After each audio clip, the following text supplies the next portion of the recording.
One of the things we've been seeing the last couple of days is just a lot of falls. The winter health woes that can come from a particularly dangerous cold snap. You don't want cardiac surgery to be exciting. You want it to be boring. That's our goal. A heart transplant record. This hospital in Tennessee beat all others. I want to be able to be excellent. I want to be able to study this material and just be excellent. I don't want to have to do that and forget about the community I come from. And how Black doctors use this photo as an inspiration for change.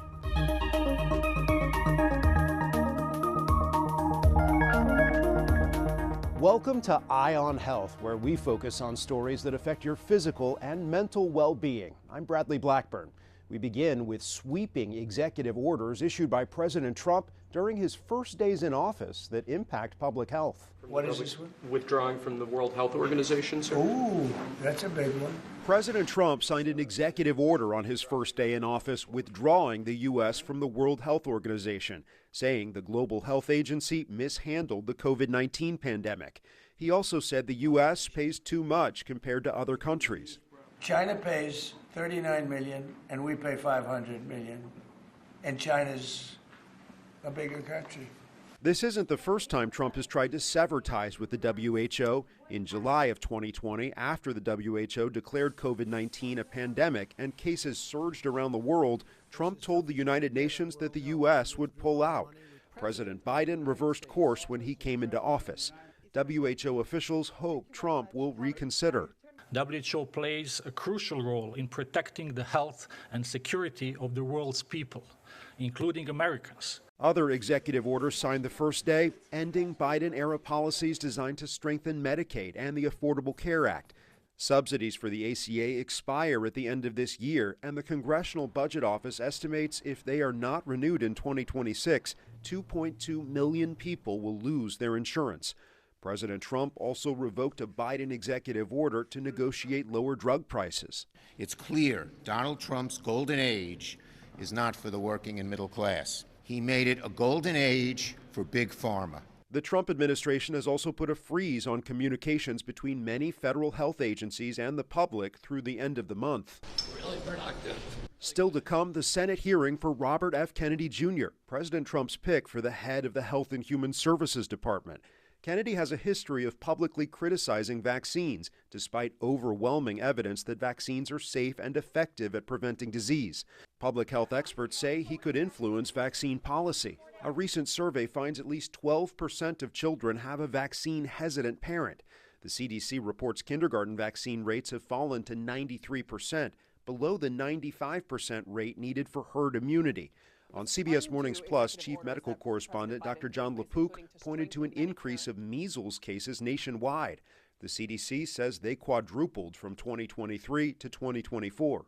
People forget what it used to be. Compared to pre-vaccine, if you look at the 10 of the top childhood illnesses, every year vaccines prevent more than 1 million cases and more than 10,000 deaths. That's in kids. Wow. Kennedy's confirmation hearing is scheduled for the last Wednesday in January.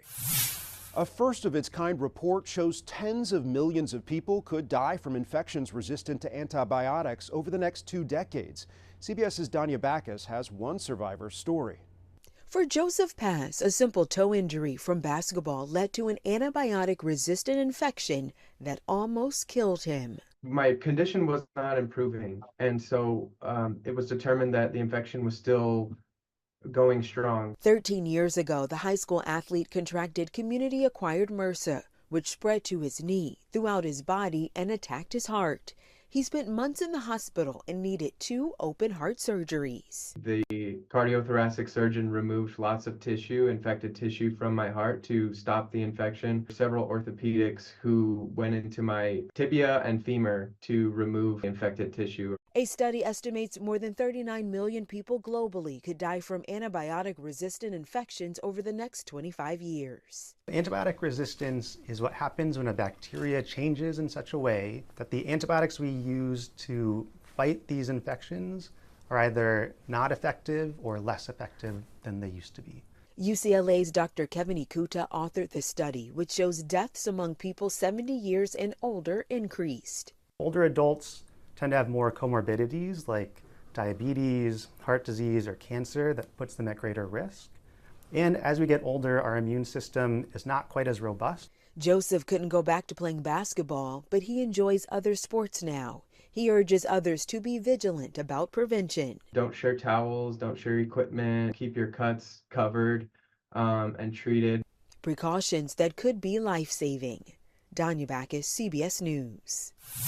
Across the country, over 14 million Americans have been dealing with cold weather alerts, some of the temperatures downright dangerous.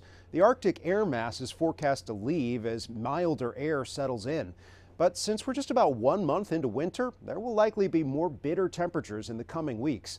CBS's Michael George has more on how to stay safe and warm. The Canizares family knows about extreme cold. Sometimes it was wind chill like 60 below or something. They lived in Alaska before moving to Pittsburgh. It's uncomfortable for sure.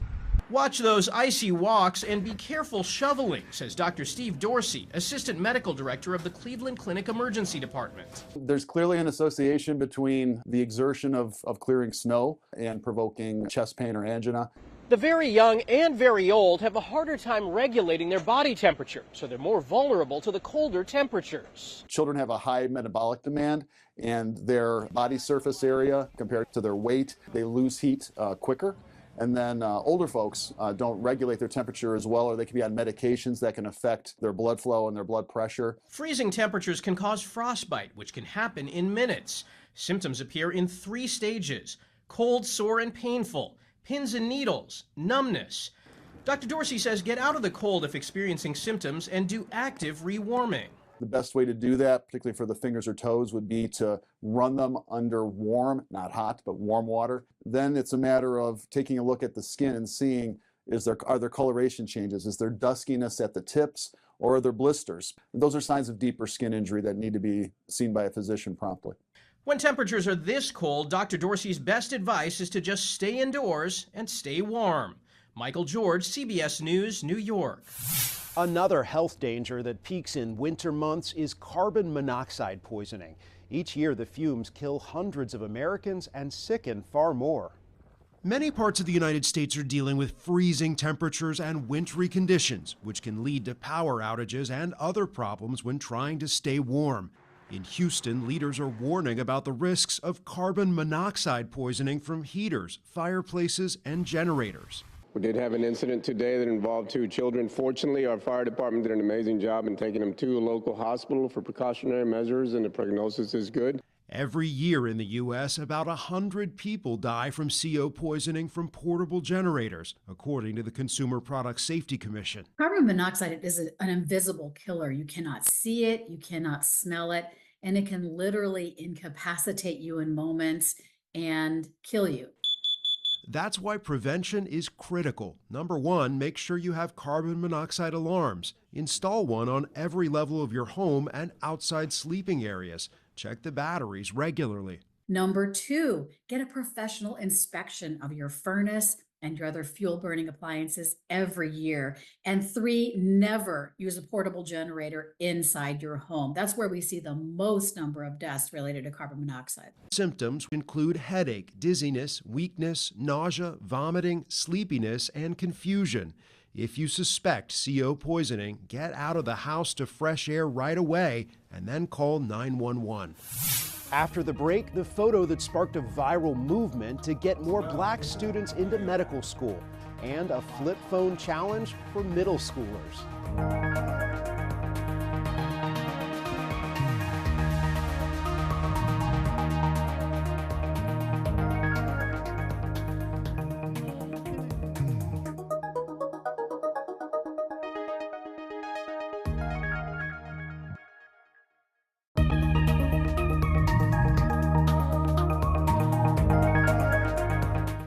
Welcome back. The trend to restrict cell phone use in schools is growing.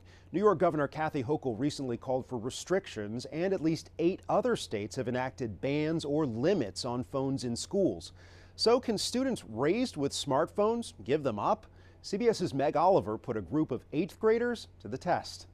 Like most 8th graders, 14-year-old Ben Cohen-Vigdor has a cell phone. Unlike most, his is a flip phone. Why did you want to try a flip phone?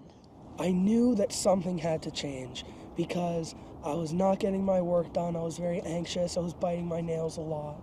It all started last February when Ben lost his cell phone on the school bus. I was without a phone for sort of 2 days, and I realized how my days were just so much longer and more full. So much better, the lacrosse goalie made the radical choice to buy a flip phone. I feel very proud of myself. He used to average up to 5 hours of screen time a day. Now it's about 30 minutes. A CDC report says half of American teenagers spend 4 or more hours on screens.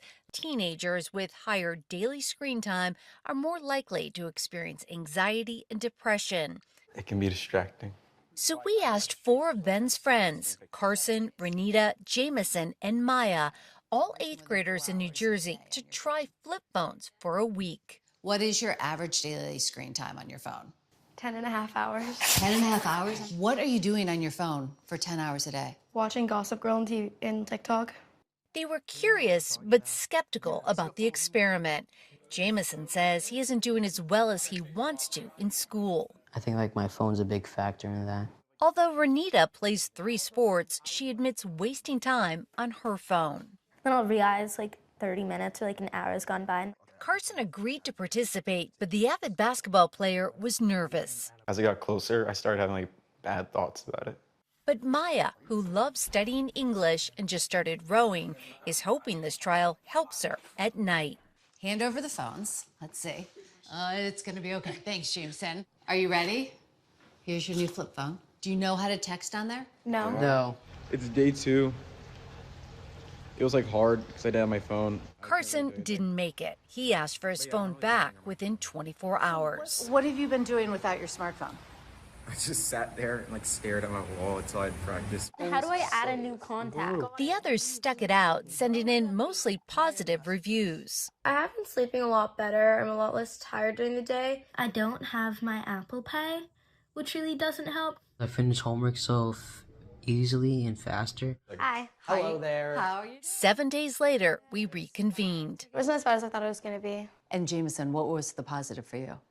Well, I talked to my parents a lot more, and I went out a lot more with my friends.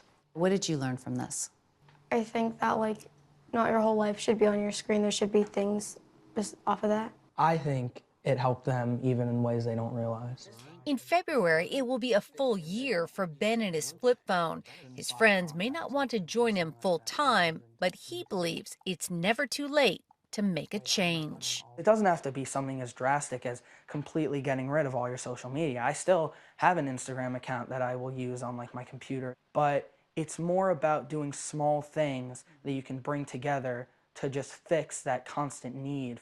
A smart lesson learned without a smartphone. Meg Oliver, Montclair, New Jersey. The 2023 Supreme Court decision to end affirmative action in higher education is leading to fewer Black and Latino students in medical school. That's according to the Association of American Medical Colleges. But as CBS's Michelle Miller found out, there is a movement to reverse that. You got wax. You got a lot of wax. Everyone has wax. Dr. Russell Leday is a big believer in bedside manner. Patients have been telling us for a very long time, I need someone who understands my culture. I need someone who understands my lived experience, the neighborhoods I live in, the grocery stores I'm able to go to. Because otherwise, you just telling me how to take a medication and you're not actually telling me how to change my lifestyle. Yet changing into that trademark white doctor's coat was a prescription he says would do more harm, a barrier instead of a bridge to his patients.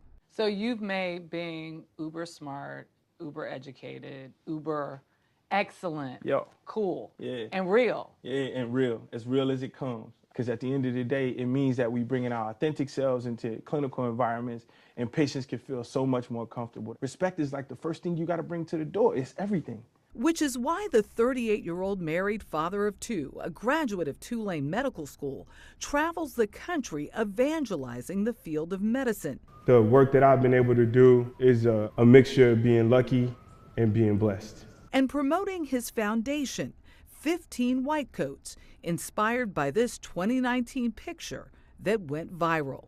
We took this photo of these 15 African-American medical students here at Tulane University in front of this plantation, thinking to ourselves, we're going to show the world how far we've come. And since then, now we're inspiring thousands and thousands of young people from marginalized communities to follow in our footsteps and put on white coats. And as hard as that is to do, if we don't do it, who will? My brain was nowhere near school at the time. When Dr. Brian Washington met Lede in 2018, the New Orleans native had already dropped out of college in New York. Mr. Brown. Yes, sir. Hey. So why did you leave? So many different reasons. I still had a lot of, growing to do as far as like figuring out where I wanted to go and what I wanted to do. He became among the first of Lede's disciples. I was like, I want to be able to be excellent. I want to be able to study this material and just be excellent. I don't want to have to do that and forget about the community I come from. The road wasn't easy for Lede either. I came from Lake Charles, Louisiana, growing up, digging in the dumpster for food in middle school and watching my mother struggle to raise me and my sister, doing the bare minimum to get by, and then going off to the military before then going off to undergrad at Southern and then a PhD at NYU and then finally medical school here at Tulane. It's taken forever. Chronic recurrent multifocal osteomyelitis. A slow but steady approach gave Lede time to write his own playbook, which has become the foundation of the 15 White Coats brand. So this is what, Training Ground 101? Yeah, Training Ground 101. Yep. The year-long program offers 50 college students the tools for medical school success, from MCAT prep to financial aid to study techniques. Literally a boot camp for us. We will get you the mentors. We will make sure that you are ready for your interviews. We will literally pay for every last step. And then on the back end, we're gonna make sure that once you start medical school that we have scholarships in place to help you to get the books and to help you to get the extra stuff you need online to prepare for the board exams you need to take to get to residency. Hey, mama. How you doing? That's where educators like Dr. Bonetta Horn can step in. You read between the lines, you see people's experiences, you say, okay, this is a person who's gonna come here and not just do medical school, but experience medical school and change medical school. As an assistant dean at Tulane Medical School, she saw that promise in Lede 7 years ago, the second time he applied for admission. Because here, there's room for everybody to come, and doesn't matter what happened then, doesn't matter how many no's, you need one yes. Now they help each other in year 2 of this program. We're changing medicine here. Yeah. In what way? Seeing students for who they are and the possibilities that they bring and how they can change not only medicine but medical education so that other children coming behind them can see this is what a doctor looks like. It's that kind of mentorship that helped Lede earn a triple residency in pediatrics and adult and adolescent psychiatry at Indiana University. We did it. It's us against the world, baby. It's us against the world. And I intend to put my private practice right there. In the same New Orleans community that supported him and his family when he needed it most. People who took care of my kids when I had to go to medical school and go take a test to make sure my kids had to get on the bus. It's gonna feel good to be able to provide mental health care in the same community that helped me to become who I am. A full circle moment that would bring Lede back to his home state and offer the example he rarely had growing up. We got kids who are inspired by us when we walk down the street. They're like, I want to be a doctor just like you. And to hear these kids say that and be inspired to think like that, coming from the communities we come from, it's a catalyst. It's something that's going to push us in a different direction and at the same time owning who we are. Coming up, this Tennessee medical team has proven they have heart, and the story of a donor kidney going far beyond expectations.